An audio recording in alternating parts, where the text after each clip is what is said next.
Bonjour et bienvenue à En mode virtuel, le podcast qui, en toute simplicité, va vous permettre de rencontrer, entre autres, les artisans du milieu virtuel au Québec qui ont su créer des outils pour nous permettre de continuer à tenir des événements dans les dernières années qui, disons, ont été plutôt compliqués avec tout ce qui s'est passé.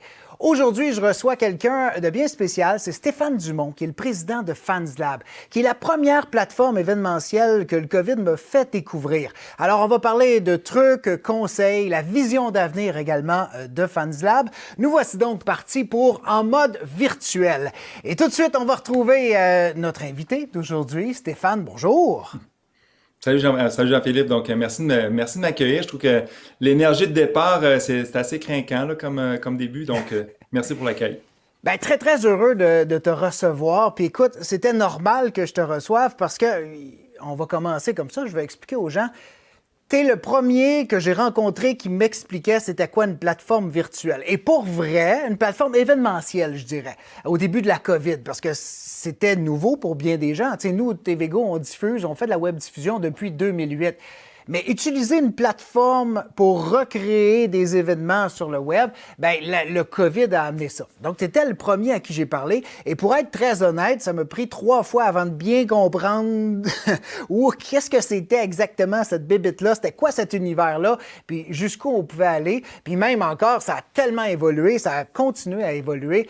Alors, je suis vraiment content de te recevoir parce que, à mon point de vue à moi, Stéphane, qui est président de FansLab, t'es un visionnaire. T'es quelqu'un qui est longtemps à l'avance, qui voit des choses, je pense, que la plupart des gens ne voient pas, mais qui arrivent. Parce que là, on parle de début de COVID, ça fait déjà 2 ans.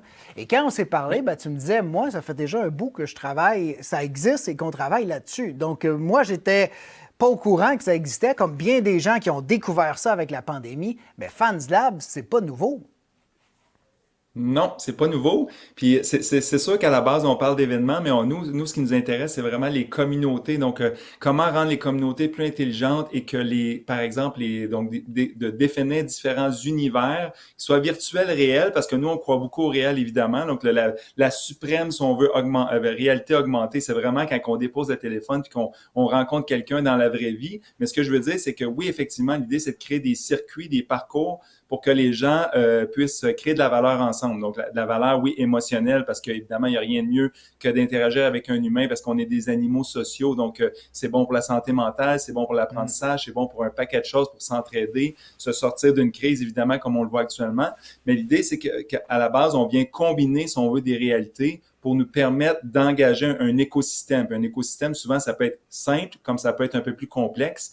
Donc, par exemple, d'intégrer des partenaires dans lesquels on veut créer des interactions avec eux positives, qui ont de la valeur et pour eux, et pour les membres, et pour l'organisation haute. Puis l'idée, c'est que, donc, évidemment, ça, on peut créer toutes sortes de formats. Donc, on a une certaine forme de flexibilité dans les types de scénarios qu'on peut amener. Mais l'idée, c'est qu'à la base, ce qu'on veut, c'est que les gens aussi dans une perspective de retour à la normale, que les gens se voient dans la vraie vie. Donc, ça devient un outil qui vient extensionner, approfondir les liens, mais extensionner les liens entre les moments forts qu'on va se voir en réel. Donc, l'idée, c'est de continuer, si on veut, la conversation en mode asynchrone et en live, en temps réel, si on veut, dans lequel on peut créer des petits groupes des rencontres un à un, des mini-groupes, si on veut, un à plusieurs, donc dans lequel moi, je peux créer une conversation, un petit groupe à l'intérieur de la plateforme, puis évidemment, en très grands groupes, comme par exemple dans des grands événements ou des événements de type webinaire, par exemple.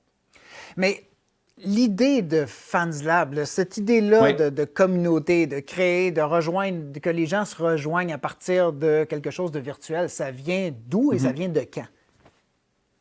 Très bonne question. En fait, la genèse de tout ça, si on reparle au tout début, c'est que moi, je crois beaucoup aux grands rendez-vous dans lesquels les gens ont l'occasion, si on veut, d'interagir entre eux. Donc, interagir pour pas que ça devienne un monologue entre une présentation comme un show télé, si on veut, et des gens qui assistent sans pouvoir interagir. Donc, moi, j'ai été en discussion depuis 2015-2016 avec les Jeux olympiques, les grands événements, les galas Radio-Canada, les nouvelles, comment on peut interagir et tout ça. Je me suis rendu compte que c'est un environnement l'environnement, tout ce qui est chaîne télé, tout ça, c'était assez difficile, si on veut, à percer. Pas qu'ils n'étaient pas intéressés, au contraire, c'est juste que là, ils ont décidé d'amener leur dévolu sur des plateformes comme Facebook, par exemple, auxquelles, évidemment, on voit aujourd'hui que les revenus s'en vont tous vers Facebook et ils ont perdu un peu le contrôle. Mais nous, de notre côté, ce qu'on s'est dit, mais finalement, c'est pas ça qu'on veut. On veut vraiment créer un impact social humain. Donc, on veut vraiment que les leaders qui ont un objectif de générer un impact social, environnemental ou économique, parce qu'évidemment, on a besoin de l'économie, évidemment, pour nous permettre d'aller plus loin, mais on veut que ces acteurs de changement-là puissent rassembler, si on veut, leur communauté, qui ont des solutions à amener pour améliorer le sort de la planète. Donc, évidemment, redonner le sens au mot communauté. Donc, Facebook, c'est pas des communautés, oui, c'est un début de communauté, mais c'est pas nécessairement organisé pour créer de la valeur à moyen long terme. C'est un flux en continu où on est dans le fear of missing out. Nous, on est plus là pour créer de la valeur durable. Donc, puis, la valeur durable, ça part du why, pourquoi on veut créer une communauté, pourquoi les gens sont là pour se rassembler, puis pourquoi on a besoin d'une plateforme propriétaire dans laquelle on peut se réapproprier, si on veut, notre espace pour générer des vrais revenus durables. Mais pour l'histoire, en fait, c'est vraiment au niveau de l'impact social. Nous, c'est vraiment ce qui nous intéresse. Puis on veut mesurer, si on veut, au fur et à mesure qu'on va avancer, cet impact-là, tant au niveau de ce que ça fait pour la communauté, mais ce que la communauté peut faire pour l'ensemble de la planète au sens plus large. Mais ça fait tout un défi quand même, là, parce qu'on se bat contre des monstres dans une industrie de milliards de dollars et puis d'aller changer les habitudes, c'est un projet qui est hyper ambitieux, là, mais c'est vraiment une belle vision. Puis je pense que ce qui est en arrière de ça et les raisons de ça sont vraiment humaines, sont vraiment bien. D'ailleurs, avant de parler de l'émission, tout ça, bon, en fait, quand on a commencé à en parler, je t'avais demandé de m'envoyer un petit peu de quoi on pourrait parler parce que je voulais qu'on regarde un petit peu avant. Tu m'as envoyé certains trucs, dont la mission de FansLab. Je vais la lire, puis après ça, j'aimerais ça que tu nous l'expliques vraiment ce que ça veut dire. Je pense qu'on en a eu tu nous en as déjà expliqué des bouts, là, mais j'aimerais ça comprendre exactement c'est quoi. Puis je pense que comprendre la mission de l'entreprise, c'est comprendre les fondements, puis ça va aussi nous aider à comprendre la suite des choses pour vous autres. Donc, ça dit « Libérer le potentiel humain des réseaux en quête de nouveaux rituels de socialisation et de collaboration en combinant les réalités pour revivre ensemble des moments de partage signifiants et durables. » Bienvenue dans l'univers des communautés intelligentes FansLab qui développe des plateformes sociales pour réinventer les communautés d'impact, de savoir et d'intérêt avec des univers de réseautage, d'apprentissage collaboratif et d'événements virtuels. Stimuler le potentiel humain en libérant le vrai pouvoir de la collaboration dans des univers personnalisés et adaptés à chaque type de réseau, professionnel, mouvement d'impact, culturel, écologique, académique, accélérateur d'innovation start-up et sportif. Avec nos technologies et notre campus de formation, qu'on va parler d'ailleurs un petit peu plus tard, nous souhaitons soutenir les leaders du réseau d'impact à créer plus de valeur pour leurs membres et pour leur organisation. Wow, c'est quand même quelque chose. En quelques mots, là, c'est quoi exactement ça? Ouais, j'avoue que le libellé que je t'ai envoyé était peut-être un petit peu long, mais en gros, là, ce qu'on veut vraiment, là, c'est de donner des outils, une approche un peu couteau suisse aux leaders de communauté dans lequel actuellement, tout est un peu éparpillé. Donc, ce qu'on veut, c'est rassembler, si on veut, la valeur des données, entre autres. Donc, on veut que les gens puissent contrôler davantage leurs membres puis comme tu l'as bien énuméré, là, je veux dire, ça s'adresse à différents secteurs d'activité dans lequel il y a dans lequel, comment dire, le modèle d'affaires est intrinsèquement centré sur l'humain. C'est-à-dire que l'humain fait partie du modèle. Donc, je pense entre autres avec qui on travaille, mettons Oxfam qui vient mobiliser, si on veut, des humains pour faire des campagnes de sensibilisation sur l'environnement, la citoyenneté, etc. Je pense entre autres à je vais essayer de trouver un exemple. Le réseau des femmes d'affaires du Québec ou les ailes de la construction, donc des femmes autour de la construction ou des femmes d'affaires. Mais l'idée, c'est que le modèle d'affaires est associatif. C'est des femmes qui se rassemblent pour régler des problèmes ensemble et aller plus loin dans leur quête de grandir, si on veut, dans le monde de l'entrepreneuriat. Mais l'idée, c'est qu'à travers tout cet outil couteau suisse-là, on donne beaucoup de liberté pour, décentraliser ou offrir, si on veut, des outils dans lesquels comment dire, le pouvoir de leadership va être redistribué à travers différents sous-groupes. Donc, dans le cas du RFAQ, c'est des régions. Donc, les régions reprennent le pouvoir. Si on veut, ils peuvent contrôler leur programmation, faire des programmes spécifiques de coaching, par exemple, pour ces femmes entrepreneurs-là, etc., des rencontres, des cercles de co-développement, etc. Mais l'idée, c'est qu'on vient, c'est ça, donc c'est un peu complexe comme explication, mais l'idée, c'est de stimuler le potentiel humain de ces groupes de femmes-là pour aller plus loin dans leur quête entrepreneuriale. Et évidemment, là, ce qu'on vient faire pour accélérer cette transformation-là numérique, qui est une transformation humaine, mais évidemment qui passe par le numérique, mais ce qu'on vient, c'est on a créé notre campus de formation qu'on a lancé en 2020, au tout début de la COVID, pour accélérer ce mouvement-là, puis leur permettre de reprendre le contrôle, de souffler un peu, puis se dire, OK, là, on a essayé beaucoup de choses, là, on a tourné en rond, on a fait du test and learn, là, on veut se poser, puis avoir une stratégie plus durable, si on veut, pour nous permettre de faire gagner nos membres, puis de gagner aussi en tant qu'organisation, puis renforcer, si on veut, nos lignes de revenus, etc., etc. Puis le campus Fans Lab, c'est quoi exactement? Parce que j'avais l'intention d'en parler, là, mais c'est quoi? C'est un guide pour maximiser l'utilisation de la communauté via Fans Lab. C'est quoi exactement? Qu'est-ce qu'on y voit là? Absolument. Mais en fait, on parle pas de Fans Lab, on parle spécifiquement d'eux. On parle de leur raison d'être. Donc, on a huit séances de formation, 8 thématiques bien spécifiques avec des experts. On se présente un peu comme une université. On va chercher des experts de l'industrie. Donc, on vient redéfinir le why, pourquoi on est là pour servir une communauté. Donc, les fameux livres Start with Why avec Simon Sinek et tout ça, on a défini des canevas de travail. Donc, l'idée, c'est à partir du why, de définir le plan stratégique pour les prochaines années dans le but de réengager ces communautés. Fait que là-dessus, on va parler de définir les personas qui vont influencer, si on veut, etc. Donc, les individus, comment répondre à leurs vrais besoins intrinsèques et extrinsèques dans la communauté, redéfinir les contenus, les stratégies de contenu évidemment interactives, les nouveaux parcours de socialisation, les rituels, etc., que ça passe autant par les événements que la gestion de communauté, les lignes de revenus, donc tout ce qui est monétisation, comment engendrer des nouveaux types de revenus à travers l'écosystème, à travers un écosystème captif, contrôlé, puis évidemment après ça, il y a tout ce qui touche la gestion du changement stratégique, donc comment on vient engager notre audience pour nous permettre de générer un changement durable. Puis là, ce que je dis souvent, c'est que la communauté, ça part au jour 1. La journée que tu penses à une communauté, ben tu te dois, c'est un processus. Donc, la communauté, c'est un processus. Tu te dois d'engager ta communauté pour la créer. Donc, c'est vraiment des stratégies en pleurs d'oignon, si on veut, où on vient travailler autour d'un centre, un noyau, si on veut, d'individus qui ont des attributs communs, qui ont le goût de faire grandir la communauté. Puis après ça, on vient ajouter des joueurs qui vont venir s'engager pour justement aller chercher la communauté au complet. Donc, on a beaucoup de plaisir, disons. Mais c'est un très bel outil, ça. Puis ça, c'est quoi? C'est des sessions? C'est à chaque quelques mois, vous recommencez un nouveau groupe? Comment ça fonctionne? Exactement, Jean-Philippe. C'est des cohortes de environ 20 à 25 organisations. Les gens peuvent venir en duo, seul, en duo ou en trio. Nous, on favorise beaucoup l'intelligence collective, évidemment, de par notre plateforme, mais aussi de par nos façons de faire.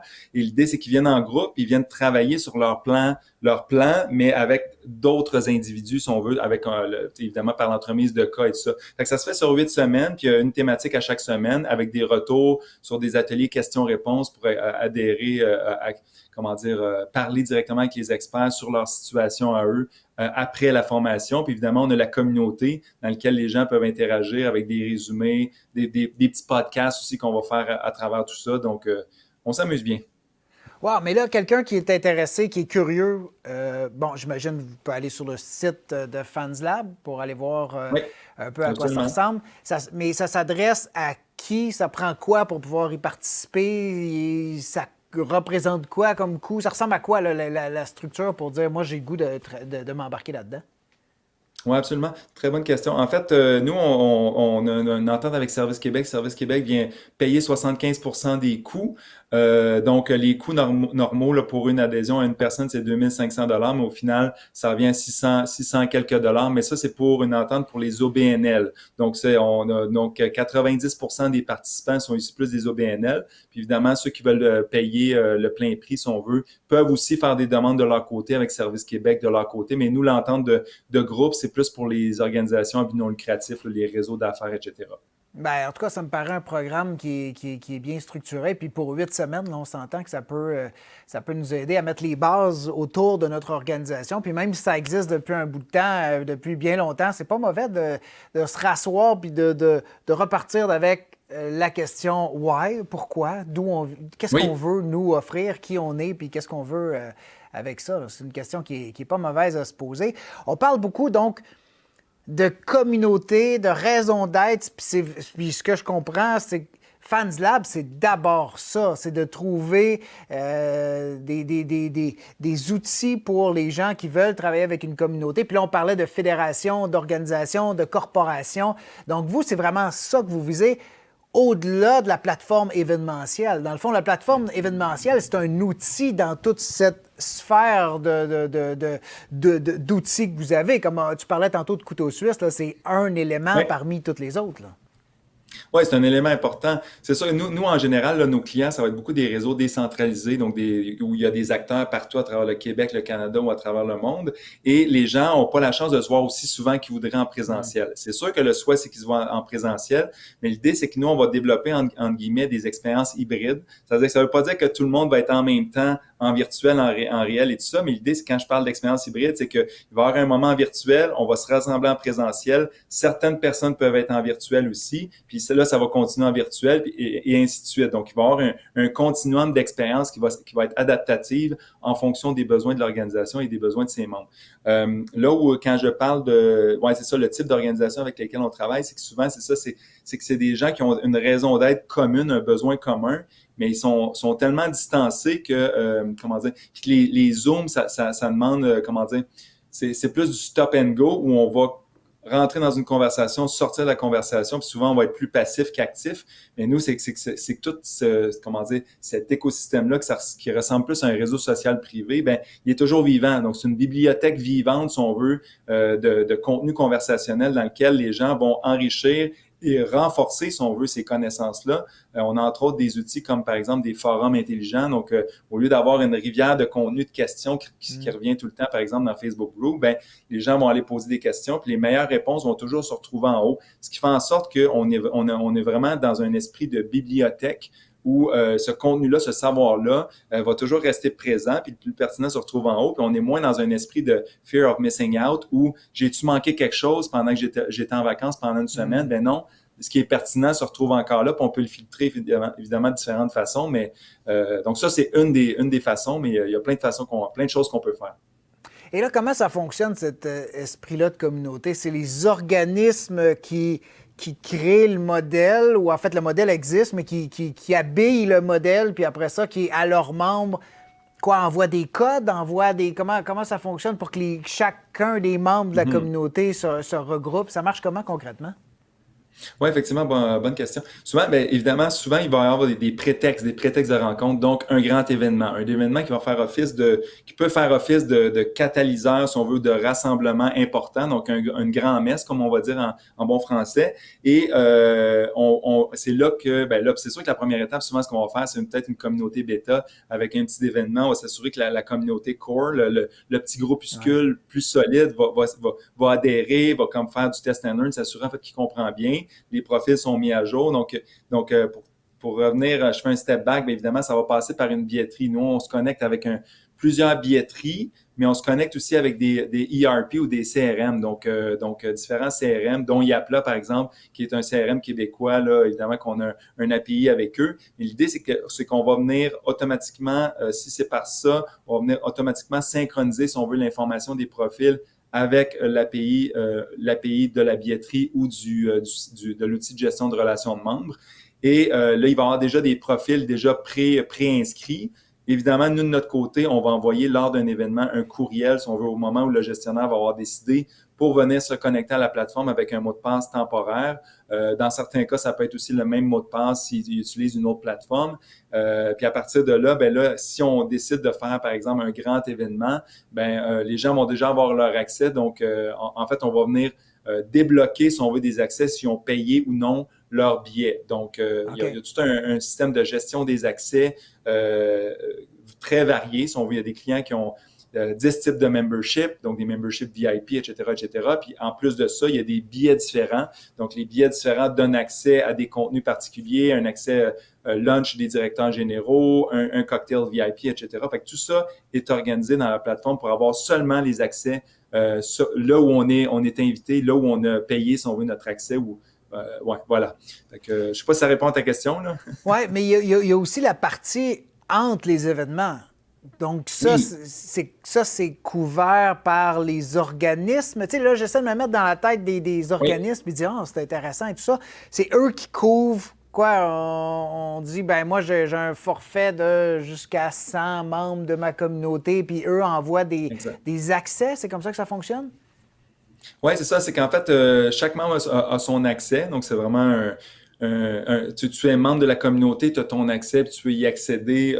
Tu peux accéder soit à toutes les fonctionnalités ou à certaines fonctionnalités ou à certains contenus selon ton type d'accès. Ça, on le travail de concert avec l'organisation là, en mode plus consultation stratégique. Là, on a une approche là, pour aider, si on veut, les organisations à faire ça. Et là, évidemment, entre les événements, comme tu dis, c'est-à-dire que oui, on a accès à une programmation des événements, etc. Mais aussi, on a d'autres outils, comme par exemple les divans intelligents, dans lesquels les gens peuvent proposer. Donc, c'est un marché de conversation. Les gens proposent, si on veut, des rencontres. Donc, j'ai une problématique spécifique sur laquelle j'aimerais discuter, ou je suis à la limite même, j'ai un petit enjeu comment dire, de santé mentale et j'aimerais avoir des solutions pour m'aider à trouver des solutions là-dessus. Puis là, les gens vont s'inscrire, vont se sentir sollicités par ça. C'est vraiment une approche étape par étape très simple. On crée la rencontre et tout ça avec un petit visuel. On dit combien de sièges sont disponibles. On peut même éventuellement inviter des gens spécifiques, si on veut, ou un coach, etc. Puis là, les gens vont s'approprier, si on veut, la conversation ou la plateforme. Donc, ils vont se créer des événements à l'intérieur de ça. Même chose, si on veut, pour, par exemple, évidemment, on a un espace kiosque pour les entreprises. L'espace kiosque devient aussi des microsites. Donc, ce qu'on fait dans certains cas, on fait des environnements, notamment avec des universités, on fait des environnements assez complets, si on veut, dans lesquels il y a des services complémentaires ou des entreprises qui viennent se présenter. C'est comme s'il y avait un microsite à l'intérieur de ça. Et on a accès, si on veut, aux individus, si on veut, aux individus qui sont membres, qui sont, comment dire, les représentants, entre guillemets, de cette organisation-là. Mais aussi, ces organisations-là peuvent créer des divans intelligents, comme je le disais, mais aussi des événements, des ateliers, des démos, etc., à l'intérieur même de leur environnement à eux. Donc, ce qui fait en sorte que l'organisateur n'est pas pris à créer du contenu sans arrêt. Il peut vraiment décentraliser, puis s'assurer en fait que l'écosystème se prend en main. Justement, là, ça le libère, si on veut. Nous, on parle beaucoup de 80-20. Ce qu'on veut, c'est que 80% des contenus soient créés par la communauté et 20% par le gestionnaire et non l'inverse. Donc, c'est pour ça que c'est là que c'est là que comment dire, que la stratégie et le campus de formation vient beaucoup aider nos clients aussi, là. Oui, puis dans le monde, disons, hors Fans Lab, ben, si on veut entretenir une communauté Facebook, Instagram, peu importe, il faut être 100% actif. Ça veut dire que c'est nous qui devons toujours distribuer le contenu puis tout ça.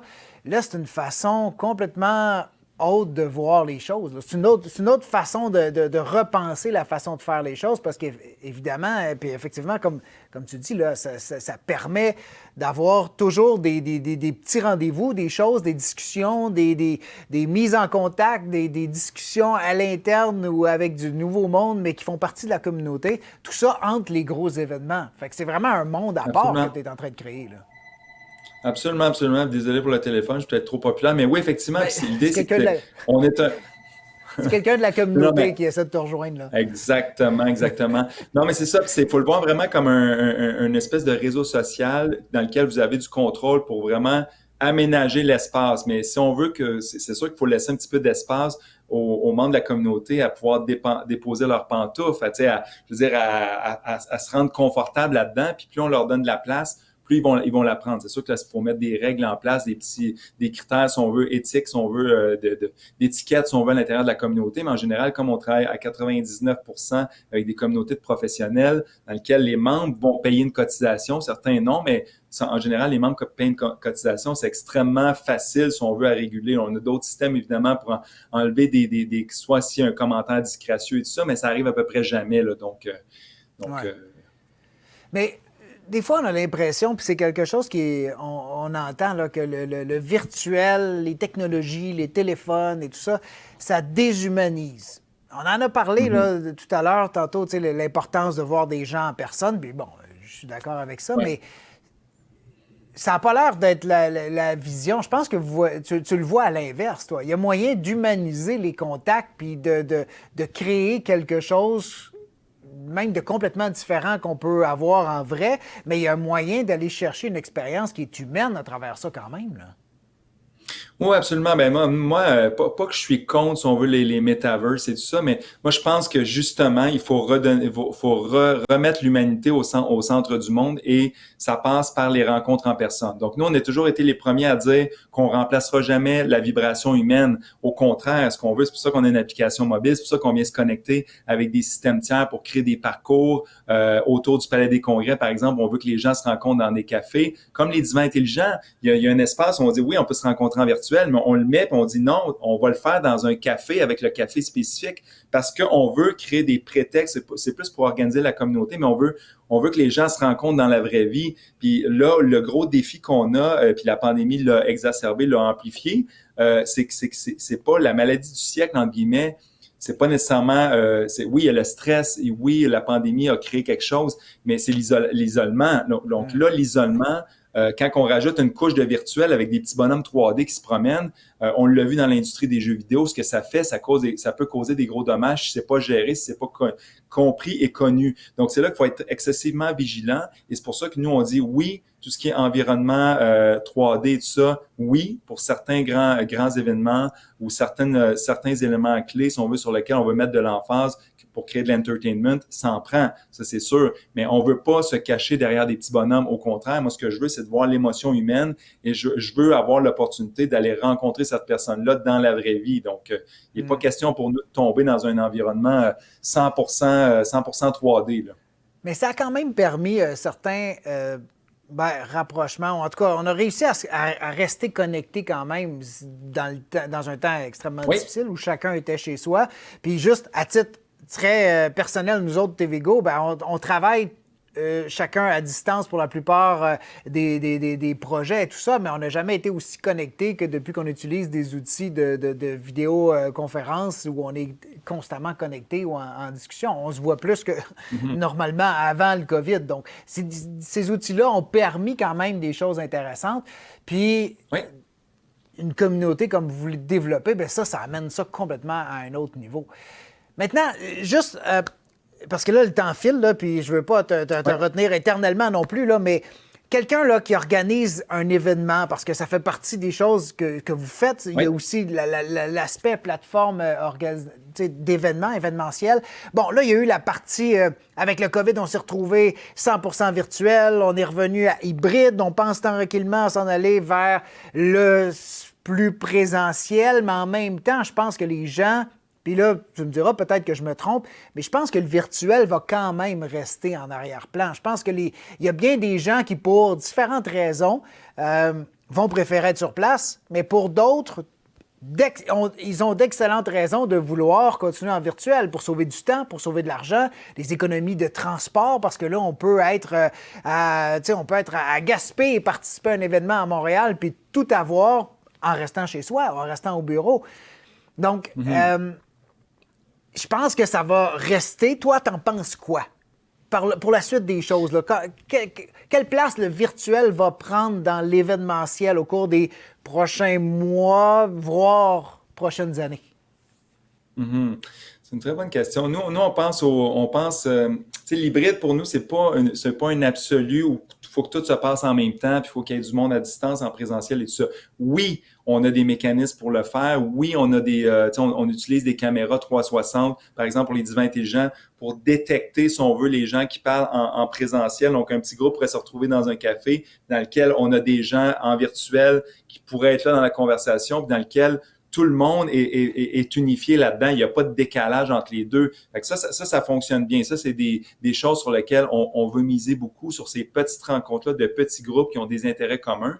Mais je dirais, nous, ce qu'on pense de manière plus globale, si on veut, c'est quand on parle expérience hybride, c'est qu'on pense à oui, un avant, pendant et après, dans lequel les gens vont pouvoir se préparer, faire des continuums d'expériences, c'est-à-dire que faire des expériences dans lesquelles on pourrait avoir des rencontres ou des petits rendez-vous en virtuel, un happening en présentiel où on ne veut pas nécessairement se faire déranger par la technologie, mais dans lequel le téléphone nous permet de nous organiser, de s'assurer en fait on est connecté avec on se fait recommander si on veut les bonnes personnes pour rencontrer en rencontre réelle, de suivre notre agenda évidemment, donc de rencontres, etc., recevoir les notifications pour ne rien manquer et tout. Et revenir peut-être dans une perspective où on va venir sélectionner ou, par exemple, venir pondérer, si on veut, la qualité des rencontres qu'on a eues et sélectionner des gens qu'on a manqué en présentiel, mais qu'on veut relancer, si on veut, en virtuel. Donc, l'idée, c'est de créer ce continuum-là d'opportunités où les gens peuvent continuer la conversation. Donc, on ne s'est pas parlé longtemps en présentiel, mais on continue en virtuel. Puis peut-être qu'on aura l'occasion après de se planifier un dîner intelligent ou un café, etc., en présentiel ou en virtuel. Donc c'est vraiment, puis c'est plus une ligne de continuité. Puis on le sait, les données sont importantes. On le voit, tu sais, souvent les campagnes, moi je viens du marketing, évidemment, depuis 99, il y a toutes sortes de choses qu'on a fait. Puis l'idée, c'est de suivre les individus. Puis c'est pas qu'on veut devenir maniaque de ça, mais le gestionnaire, lui, peut donner à disposition des outils où on peut s'assurer, en fait, que à titre d'exemple, que moi, par exemple, j'ai un intérêt particulier sur la commercialisation internationale, bien, que ce soit en virtuel ou en réel, je me fais recommander des rencontres de gens dans le même secteur d'activité qui ont des objectifs similaires aux miens. Mais ce que je veux dire avec ça, c'est que plus je sais à qui je rencontre, c'est quoi, qu'est-ce que j'ai le plus apprécié dans mes rencontres, les contenus que j'ai les plus appréciés aussi dans les rencontres en présentiel, webinaire ou autres, bien, plus je vais pouvoir, cibler, si on veut, la pertinence aussi cibler pour l'organisation, je me fais texter, là, cibler l'organisation peut cibler, si on veut, davantage les types de contenus qu'elle va pouvoir proposer. Même chose pour les types de rencontres. Mais moi, comme individu, je me sens plus engagé parce que je sens que le système me comprend et c'est ça, il me comprend, mais pour mes objectifs à moi et non les objectifs d'un annonceur comme le ferait Facebook, par exemple. Ouais. Et puis, bon, ben là, quelqu'un qui veut commencer, se lancer dans la communauté, créer un événement, est-ce qu'il y a des choses qu'on doit préparer à l'avance? On doit-tu... qu'est-ce que ça... S'il faut faire nos devoirs là, avant de vous écrire, ce serait quoi, là, peut-être de suggérer des choses? Ou est-ce qu'on vous appelle puis on imagine ensemble ce qu'on veut créer comme communauté ou comme événement? Ou on essaie d'avoir un plan de match avant de vous rencontrer? Comment ça se passe? En fait, nous, on s'adapte dans le sens qu'on en a de plusieurs types, dans le sens qu'il y en a qui sont très préparés, ils ont un scénario, un schéma, on comprend l'objectif de la communauté, puis on voit c'est quoi comment dire, ils ont déjà défini, par exemple, un programme, des groupes de co-développement, par exemple, des choses comme ça. Il y en a qui ont des événements, une programmation d'événements dans lesquels ils disent, ben nous, on a notre programmation d'événements annuelle, puis là, on veut créer des liens entre ces événements-là, créer des opportunités, des parcours, voici nos types d'audience. Il y en a qui sont un petit peu plus préparés, qui ont un petit peu plus de vision par rapport à ça, mais en général, je dirais la moyenne, c'est qu'ils ont une intention, ils ont un objectif derrière la tête, mais ils ne savent pas nécessairement comment s'y prendre, puis c'est correct aussi. Donc, nous, ce qu'on fait, c'est qu'on les prend par la main, on définit les meilleurs scénarios pour eux, baby step au départ, donc on veut créer une espèce de communauté bêta, puis là, on va venir faire grandir cette communauté-là dans le temps, puis évidemment, là, ça peut être ponctué par des grands, des moyens, des petits événements, évidemment, pour enrichir cette communauté-là, augmenter l'adhésion. Donc, il n'y a pas de scénario préétabli, mais nous, on a déjà des canevas de travail, puis entre guillemets, des produits d'accompagnement stratégique pour aider ces clients-là. Puis quelqu'un qui voudrait démarrer tout ça, donc vous contacte et puis s'il voudrait faire juste un événement, là, quelqu'un qui a juste un congrès, ça peut se faire aussi là, avec vous. Là. Ça se fait aussi, ben oui, ça se fait aussi, on en a plusieurs. À la base, là, on n'est pas obligé de penser nécessairement à communauté pour vous contacter, Non. parce que ça, c'est quelque chose que vous faites aussi. Mais en fait, ce que je trouve extraordinaire, puis je pense qu'on va conclure là-dessus, Stéphane, c'est, oui, bon, là, moi, j'ai continué à découvrir plein de choses, en fait. Je trouve ça super pertinent, je trouve ça super intéressant, tout ce que tu nous as dit aujourd'hui. Et je suis encore plus impressionné que je l'étais. J'avais déjà beaucoup d'estime pour toi, pour ta vision des choses, de voir comment tu étais en avant, toi et ton équipe. Et là, je vois que c'est encore plus gros que ce que je pensais. Et puis, je trouve ça extraordinaire. Pour de vrai, je trouve ça, la partie, toute C'est cette gentil. vision-là de communauté puis de l'humain. J'espère vraiment que ça va continuer à se développer. J'espère vraiment que ça va continuer à grandir. Et j'invite les gens à vous contacter parce que je pense qu'il y a quelque chose de vraiment spécial dans ce que vous faites. Et puis donc, FansLab, Stéphane Dumont, je vous invite à aller voir ça et peut-être participer là, à vos séminaires. Je pense qu'il y a quelque chose de le fun aussi à faire avec ça. Et puis, ben voilà. Merci beaucoup, Stéphane. Ça a été vraiment intéressant comme rencontre. Ben, merci beaucoup, Jean-Philippe. Puis comme tu le vois bien, j'aime beaucoup partager. Mon équipe aussi aime beaucoup partager tout ce qui nous passionne, si on veut, pour justement créer plus de succès envers nos organisations en réseau d'impact ou autre.